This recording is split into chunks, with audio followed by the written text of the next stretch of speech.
listening to RMG Talks. Personal injury, leaders in Georgia medical. Hi, I'm Dana Blickensturfer, and welcome to RMG Talks.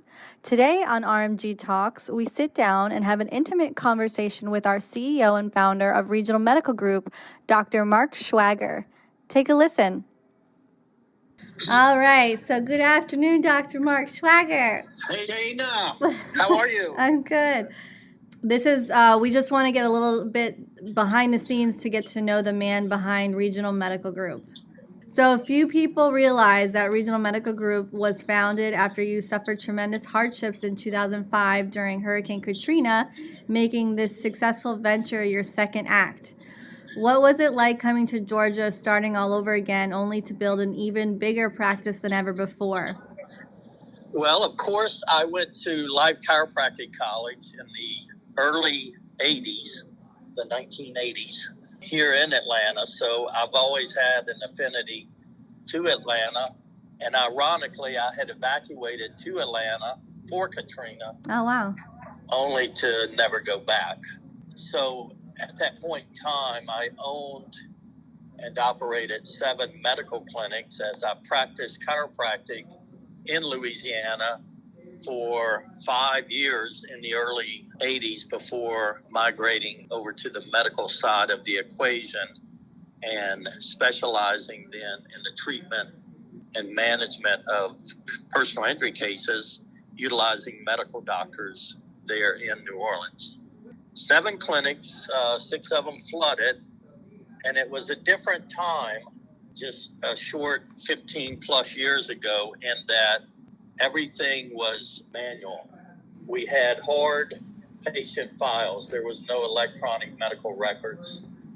And in the case of a flood, whether you had 6 inches or 6 feet of water, you would quickly have a mold and mildew issue in a dwelling, certainly a clinic, with all these paper files. Yeah. So we were essentially out of business, period. The mailman did not pass for 3 months. Wow. The legal system did not open back up for another 8 months. So everybody essentially was out of business, the folks that actually had a business. It was very difficult to get support staff to work. So my world was turned upside down.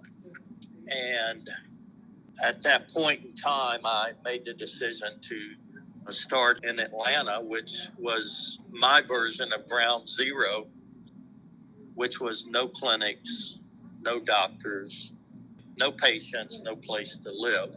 Wow. So that's where I started at that point in time.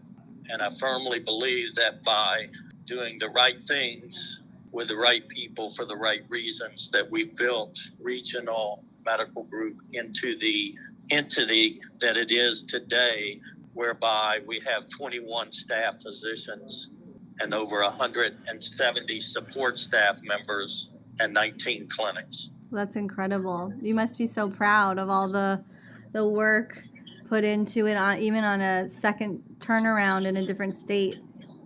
Well, when you have a catastrophic event like Katrina happen in your life, you realize that certain things are not as important.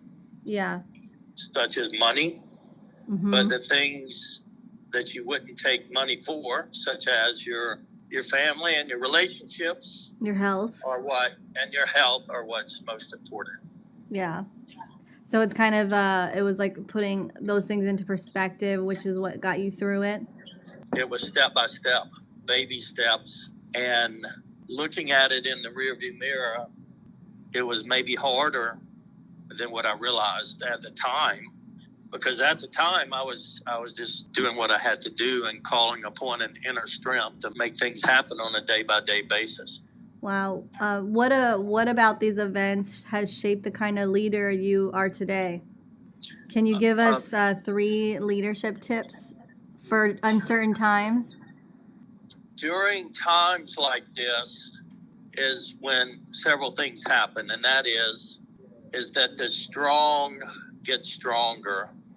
And what I mean by that is that if you have a true desire to build your practice, whether it's on the chiropractic, legal, or medical side of the equation, that you will utilize this transition to be creative and come up with good ideas and to try to perfect, knowing that there is no such thing as perfection, but you hope to land on excellence. Oh, that's good. So with that said, us doing these webinars in conjunction with Dr. Steve Barnett has been an example as to how, with a creative mindset and marketing team, we've been able to reach out to the personal injury community and to provide a venue whereby they can still communicate with each other in a form and fashion that is somewhat compromised,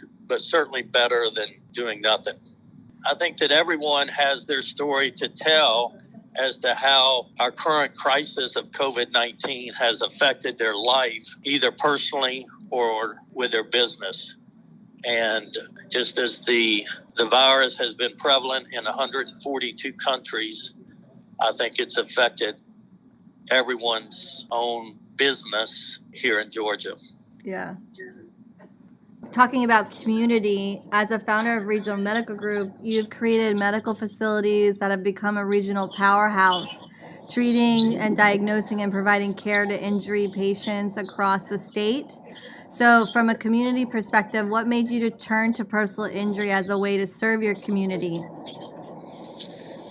Early on in my career, I saw a need that certain patients had, and namely that was uninsured patients that could not get access to health care because they were uninsured. In the instance of personal injury cases, I was willing to provide that service at the time that they needed and wait until their legal case is settled, which may be a year or two later, in order to provide them the care that they actually needed. So you were treating because you saw a need and you were in the space? Yes, to provide access to health care to folks who were uninsured so that they could, in fact, get the treatment that they deserved. Yeah, that's true. And that's really important that you met that need. What would happen, Dana, is once they signed the dotted line with an insurance company, they would own their own neck or back and had no recourse to get additional treatment if they had a flare-up. It was a blend of a philanthropic model. Yeah. But over time, it became profitable as well. So it was a win-win situation. During this COVID experience, Regional Medical Group recently launched a breakthrough telemedicine platform for patients. What made you to approve this new initiative? I think that it's something that had to happen for medicine, and I think a version of it will be something that is part of normal protocols within the medical community moving forward. If I look in the rearview mirror, back during the time of Hurricane Katrina, that is the point in time that texting became prevalent. No one was texting prior to that time because they could pick up the phone and call someone. But when the cell phone towers were compromised because of the hurricane, texting was a way that we were able to communicate, and texting was born. Consequently, I think that telemedicine has now been born and will prevail as an alternative way for patients to get medical consultations and ultimately treatment. I think that is great. And then, like you said, it's like a catalyst that started texting back then is what's telemedicine today. So it's definitely something that's not going away. I don't think so. And then I wanted to ask another question. The Regional Medical Group team members are notable for delivering white glove treatment to patients and VIP events for fellow colleagues. Can you tell us a little bit about how these events came about?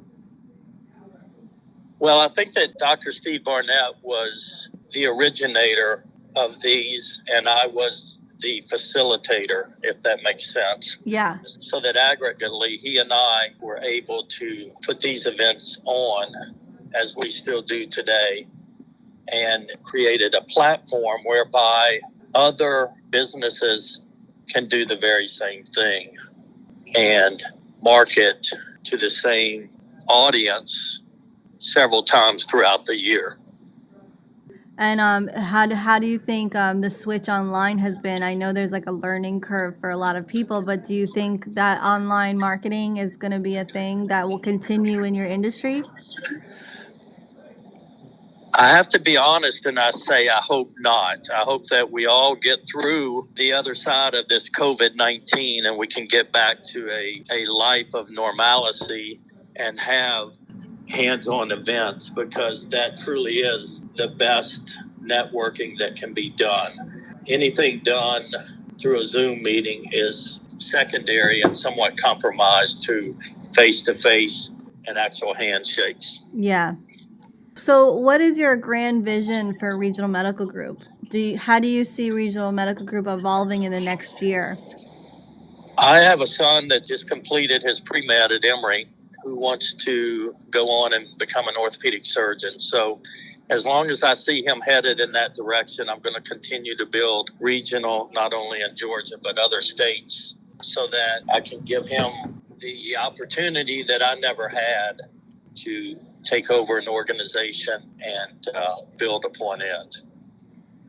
That's amazing. And you see yourself fostering that change by encouraging your sons to work in the business and be open with them about what you're doing? How do you see yourself fostering the change of the evolution of Regional Medical Group for your legacy? I think that there will obviously be a transitional period whereby I pass this off to them. I'm already in an age and stage to where that's on my immediate horizon. Yeah. And nothing will make me feel better than to do just that and then serve as a mentor to some of the younger chiropractors that want to do some version of what I've done, and to do that strictly from a philanthropic mindset. Oh, that's great. That would be wonderful. That I could see you mentoring and doing some sort of mentorship program too.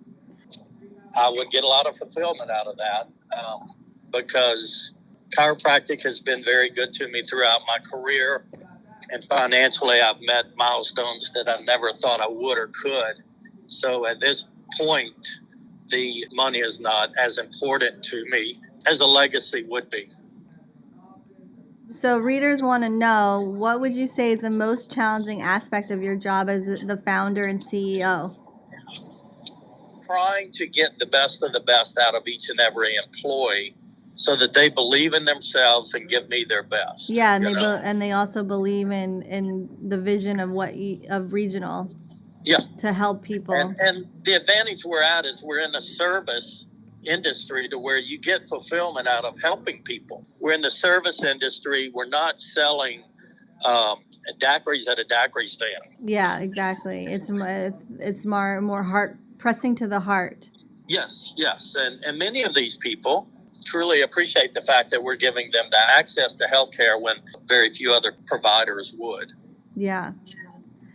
So we have only 2 more questions. So I hear there's a future doctor in your family. How do your kids play in a role in motivating you to get up every day and do it all over again?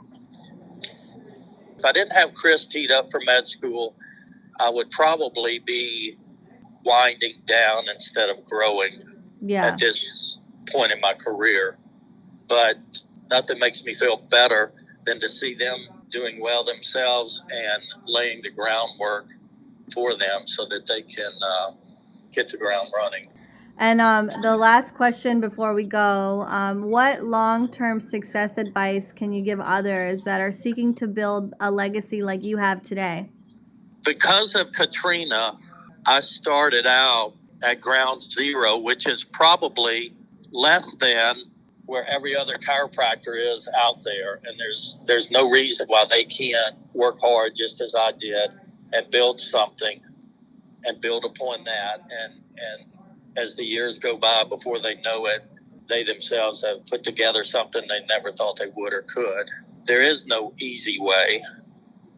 And in fact, it's probably harder today than it was just a few short years ago. Mm-hmm. I always called this the Mercedes 80s when things were much easier But now reimbursement is down and bureaucracy is up with insurance companies, and you have to work harder than ever before. But moving forward, it's not going to get any easier. So there's no easy way out. You got to work hard and do the right things for the right reasons with the right people.